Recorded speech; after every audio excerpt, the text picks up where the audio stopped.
Queen army का base camp. यद्यपि queen army अपना बेस बना चुकी थी जयान में, लेकिन यहीं से वो अपना रास्ता बदलने वाले थे। सारे सैनिक एक साथ मिलते हैं, उनके जनरल और उच्च अधिकारियों की मीटिंग बिठाई जाती है। अब यहाँ सिंह की आखिरी आर्मी भी आ चुकी है। तुम लेट हो बच्चे। क्षमा कीजिएगा, हम आपका इंतजार कर रहे थे पीछे, जिसके कारण लेट हुए। कोई नहीं, तुम मुझे पढ़ाओगे, तुम मेरे सामने भी बच्चे हो।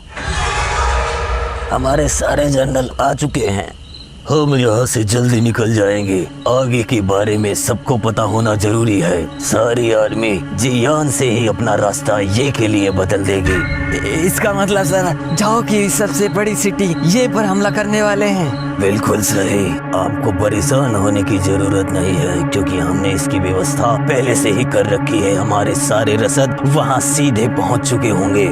लोगों को उसके बारे में पता नहीं होता है कि हमारे साथ ऐसा क्यों कर रहे हैं। चारों तरफ खलबली मची है, सारे जर्नल परेशान हैं कि इस तरीके से हम अपना प्लान कैसे बदल सकते हैं। जर्नल उन्हें बताता है हमारा ये प्लान शुरू से ही था, बशर्ते हम सैनिकों को नहीं बताना चाहते थे, क्योंकि हमारा इंटेल कहीं लीक न हो जाए। उनमें से बहुत सारे ऐसे जर्नल थे जिनको इस प्लान के बारे में पहले से ही पता था, वो खुश थे। मीटिंग वहाँ ओवर होती है, सब लोग अपने अपने बेस में वापस लौटते हैं। झाओ के बेस पर भी ये सारी जानकारियां पहुंचती है। उनके आपसी गठबंधन भी टूटते हुए नजर आ रहे हैं। बहुत सारे बड़े सैनिक जैसे यान, वो अपनी सेना को वहां से विड्रॉ कर चुके हैं। अब इनके पास बड़ी समस्याएं गंभीर रूप से आ रही है। जानकारी ये भी मिल चुकी है क्वीन सैनिक जियान पहुंच चुके हैं। हमारे पास 2 या 3 दिन के अंदर लड़ाई के मैदान में होंगे। उनके पास समस्याएं खत्म होने का नाम नहीं ले रही हैं, एक से एक समस्याएं सामने आ रही हैं। किसी नए आदमी के आने की खबर भी मिलती है, वहाँ एक नया नाम सुनाई देता है, जिससे उन्हें थोड़ा सा रिलीफ मिलता है कि कोई नई आर्मी हमारे साथ जुड़ रही है। कोई टूट रहा है तो जुड़ भी रहा है, जिससे उनके अंदर थोड़ी सी तो शांति आती है।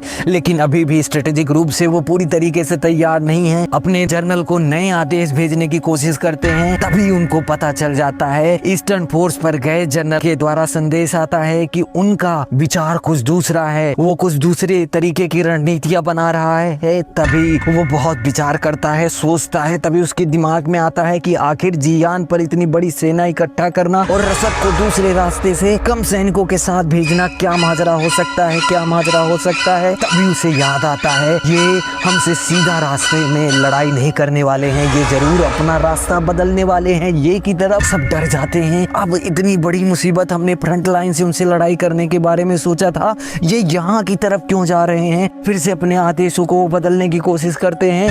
दृश्य बदलता है, हमें हाडान दिखाई देता है। वहाँ पर राजा स्विमिंग पूल में आनंदित हो रहे हैं, लेकिन वहाँ एक वृद्ध मंत्री क्वीन हमला करेगा। जी महाराज, लीमुक संदेश पर संदेश भेज रहा है। क्या मेरे नहाने के बाद भी वो होंगे? वैसे उन्हें ये नहीं करना चाहिए था। सारा संसार लड़ाई में जल रहा होगा, उसके बावजूद भी हमें अपने ऐशो आराम की चिंता करनी चाहिए। मरने के बाद इसे कौन लेकर जाता है? महाराज, ये मजाक का समय बिल्कुल नहीं है। महाराज दिन भर की अपनी इस परेशानी से यहाँ निजात पाने आते हैं। वैसे भी अभी क्वीन आर्मी पहाड़ों के पीछे है, अभी उनका झाओ आर्मी से आमना सामना भी नहीं हुआ है, तो इतना ज्यादा परेशान मत हो। और तुम्हारा मतलब क्या है कि वो हाडान पहुंच रहे हैं? वो पहाड़ों को पार नहीं करने वाले। उन्होंने शुरुआत में हमें इस तरीके से जताया तर से हमला करेंगे, लेकिन अब उन्होंने अपना रास्ता बदल दिया है। दक्षिण से होते हुए सीधा ये पर आएंगे और ये के बाद हांडान। उनकी संख्याएं 2 लाख सैनिकों से भी ज्यादा है। तो बकवास कर रहे हो।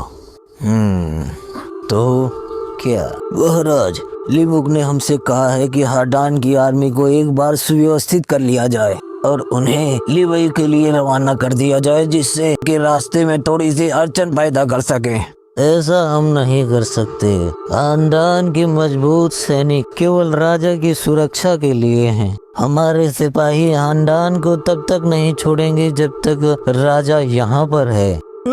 महाराज, परिस्थितियों को ठीक से नहीं समझ रहे हैं। अगर हम इस मौके पर अपनी सेनाओं को लिमुकी है जो इन सारी बातों को नहीं समझ रहा। वो अपनी गलतियों का दोषारोपण दूसरों पर नहीं लगा सकता। वो महाराज को आदेश नहीं दे सकता। आदेश नहीं, बार समझिए तो वो आदेश नहीं दे रहा। रुको गाँव गाई, इसे इतना मत दबाओ, नहीं तो इसका थोक पसीना खून सब हमारे इस तालाब को गंदा करेगा। खानदान का एक भी सिपाही हम नहीं दे सकते। इतना जरूर कर सकते हैं ये कि इतनी बड़ी सेना को इन सब चीजों में इन्वॉल्व कर सकते हैं। क्या इतना तुम्हारे लिए पर्याप्त होगा? जी महाराज, लिमू ने कहा था कि अगर खानदान के सिपाही इकट्ठा नहीं होते हैं तो कम से कम ये के ही सिपाही भेज दिए जाएं। झाऊ के राजा को परिस्थितियों का सही से अंदाजा नहीं है। उनके आसपास में रहने वाले सारे लोग उन्हें गलत तरीके से ट्रीट करते हैं, उन्हें चढ़ा कर रखते हैं। इसी कारण से अब वहाँ पर अशांति का व्याप्त होना तय है। बुढ़ा भी ये बात जानता था, उसे बाहर निकाल दिया जाता है। दृश्य बदलते हैं। लीमुक हमें दिखाई देता है जो घोड़े और सैनिकों के साथ आगे रॉयल कैपिटल की तरफ बढ़ रहा है, क्वीन सैनिकों का रास्ता रोकने के लिए। अब उसका दिमाग भी एकदम सर्टेन है, उनका प्लान भी इसे थोड़ा बहुत तो पता चल चुका है। अब वो पूरी तरीके से उन लोगों को कैपिटल नहीं पहुंचने देना चाहता। फ्रंट पर गया हुआ उनका मंत्री भी वहां वापस आता है और वो रणनीतियां बनाते हैं कि अगर हम क्वीन को लुआई में या उसके आसपास में रोकने में कामयाब हो गए तो लड़ाई का नतीजा बदल सकता है। दृश्य बदलता है। क्वीन आर्मी का भारी भरकम टोला आगे बढ़ता हुआ दिखाई देता है। जनरल, क्या आपको नहीं लगता कि हम बहुत तेजी से आगे बढ़ रहे हैं? हो सकता है, लेकिन वांग जैन और हुआन ये हमसे बहुत आगे निकल चुके हैं। हमें उन्हें कैचअप करना होगा। उन लोगों की बातों से तो ये साफ लग रहा था कि रास्ते में पड़ने वाले छोटे मोटे शहरों पर ध्यान नहीं देना है। हमें सीधा ये की तरफ बढ़ना है। अपने समय को ज्यादा से ज्यादा यूटिलाइज करके उन्हें अचंभित करना है। नदी के किनारे से आगे बढ़ने की कोशिश में लगे हुए हैं और जल्द से जल्द ये पहुंचकर वहां उस पर हमला करने के लिए एकदम से तैयार। तभी वहीं पर उन्हें पता चल जाता है कि दुश्मन आ चुके हैं। वो सबको सतर्क करते हैं क्योंकि लड़ाई अब होने वाली है। दोनों तरफ से सैनिक आमने सामने पहुंचने वाले हैं। रिपोर्ट सर, 3000 से 5000 सिपाहियों की संख्या होगी उनकी वहाँ। हवा की तेजी के साथ में बढ़ रहे हैं। लेक से पहले ही हमारा उनका सामना होने वाला है। वांग जैन, हमारे सोच से ज्यादा तेज हैं ये लोग। ये यहाँ जल्दी पहुँच गए। रणनीति में कोई बदलाव नहीं होगा, सीधे आगे बढ़ते रहो। कोई समस्या नहीं होगी।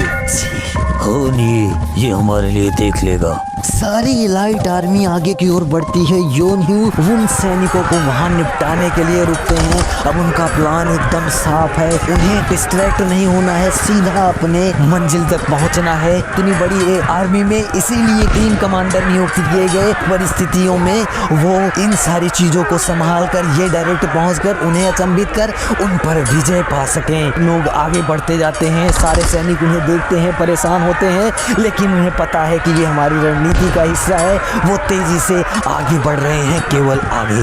इनके सिपाहियों, ध्यान से सुन लो। इस आर्मी में सब लोगों का रोल पहले से ही डिसाइड हो चुका है, तो हमें भी आगे बढ़ना है। समय पड़ने पर हमें भी अकेले लड़ना पड़ सकता है इनकी तरह। तो इन्हें देखना बंद करो और सीधा आगे बढ़ो। हम आगे की तरीके से तेजी से जाएंगे रीजन कैपिटल, और लीमुक की यहाँ खुलने से पहले ही उन्हें हम तबाह कर देंगे।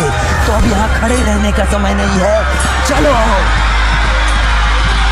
बिना संशय के वो आगे बढ़ते हैं। घोड़े दौड़ रहे हैं, सैनिक चीख रहे हैं, चिल्ला रहे हैं। माहौल एकदम मजेदार, टेंस, चिलता भारता एकदम हवा की तेजी के साथ बढ़ता हुआ क्वीन आर्मी आगे बढ़ रही है। लाइट फोर्स कुछ दूर आगे पहुंचने पर उन्हें फिर से एक छोटी सी टुकड़ी का सामना करना पड़ता है, लेकिन फिर से वही करते हैं। कुछ सैनिकों और जनरल के साथ में उन्हें लड़ाई के लिए आगे भेजते हैं और पूरी लाइट फोर्स आगे अपने लक्ष्य की तरफ बढ़ती है। लोग ये नज़ारा देखते हैं और उन्हें अपने टाइम का इंतजार होता है। रुकने की जरूरत नहीं है, बढ़ते रहो। रास्ते में वो लोग आगे बढ़ते हैं, लेकिन बीच बीच में झाओ आर्मी के छोटे छोटे टुकड़े उनका रास्ता धीमा करने की कोशिश करते हैं, लेकिन वो अपने प्लान पर स्टिक छोटी आर्मी के लिए छोटे गुटों को छोड़कर वो आगे बढ़ते जाते हैं। ये जानकारी क्वीन हेडक्वार्टर तक भी पहुंचती है कैपिटल में। उनके इस प्रोग्रेस को सुनकर वो लोग बहुत खुश होते हैं, क्योंकि उनकी गति इतनी तेज थी कि जितने समय पर वो लोहाई पहुंचने वाले हैं उससे एक दिन पहले ही वहां पहुंच जाएंगे। इससे बदलता है रात का हमें सीन दिखाई देता है। तो कल या परसों तक हम लोहाई पहुंच जाएंगे, इसमें कोई शक नहीं। क्या हमारा वहाँ पर स्वागत होगा? हमें रोकने के लिए वो कुछ नहीं करने वाले? उनका मंसूबा साफ है, कुछ भी हो लेकिन हमें ये लड़ाई जीतनी है। दृश्य बदलता है। अगला दिन। दूसरे दिन के कठिन परिश्रम के बाद आखिरकार क्वीन आर्मी लिवाई के गेट पर पहुंच चुकी है। गुप्तचरों की सूचना के पश्चात उन्हें पता चल जाता है उस लोहाई के अंदर में कोई भी बड़ी आर्मी नहीं है, लेकिन लोगों को ऐसा कहना है कि रॉयल आर्मी जल्द से जल्द वहां पहुंचने की कोशिश कर रही है। इस बात को सुनकर वो लोग हंसी मजाक में लेते हैं कि हो सकता है 2 लाख सैनिकों की सेना सुनकर वो लोग डर गए हों और यहाँ नहीं आए हों। यागुन और मागुन उनसे लड़ाई करने के लिए अपने टुकड़े आगे की ओर ले जाते हैं। तभी तुम दोनों यहीं रुकोगे। ये काम यूंग देने और सिन फोर्स के हवाले करो। हम सीधा ये की तरफ बढ़ेंगे। जैसे ही वो लोग लुआई पर विजय पालेंगे वो हमारे साथ आगे जुड़ेंगे। झाओ की परचम तले लुहाई के सैनिक तैयार होते हैं। उनमें बूस्ट भरने के लिए बहुत बड़ी बड़ी बातें कही जाती है। पूरे सैनिकों को मिटाने की बात करके जोश से ओतप्रोत होते हैं। क्वीन की बाकी सेनाएं आगे बढ़ती हैं। सिन फोर्स और माउंटेन डेविल को छोड़कर सब आगे निकल जाते हैं। हमारी संख्या को देखकर इनका जोश और तेजी से बढ़ रहा है सर। जनरल वांग क्या इस पर विश्वास करते हैं कि इतने सैनिकों के साथ हम इन्हें हरा सकते हैं? मुझे बुरा लग रहा है ये कहते हुए, लेकिन ईमानदारी से कहूँ मुझे नहीं लगता कि हम दोनों मिलकर इस कैस्टल को जीत सकते हैं। इसका मतलब तो साफ है, अब सिन फोर्स के चमकने का समय आ चुका है। सामने लॉय की बहुत बड़ी फोर्स और यहाँ क्वीन आर्मी के कुछ जाबाज सिपाहियों के साथ खड़ी हुई छोटी सी फौज। दोनों में संख्याओं में बड़ा अंतर है। क्वीन के कुछ सिपाहियों के अंदर थोड़ा सा संशय है, लेकिन माउंटेन फ्लोक से बात करते समय उस पूरे कास्टल को अकेले जीतने की बात करती हैं और उनके साथ रणनीतियां बनाती हैं कि किस तरीके से हम इस पर विजय पाएंगे। उसकी रणनीतियों को सुनकर जनरल थोड़ा सा शॉक हो जाता है। इसी के साथ आज का एपिसोड होता है खत्म। मिलते हैं कल नए एपिसोड के साथ, तब तक हमारे साथ बने रहिए। Bye bye, see you.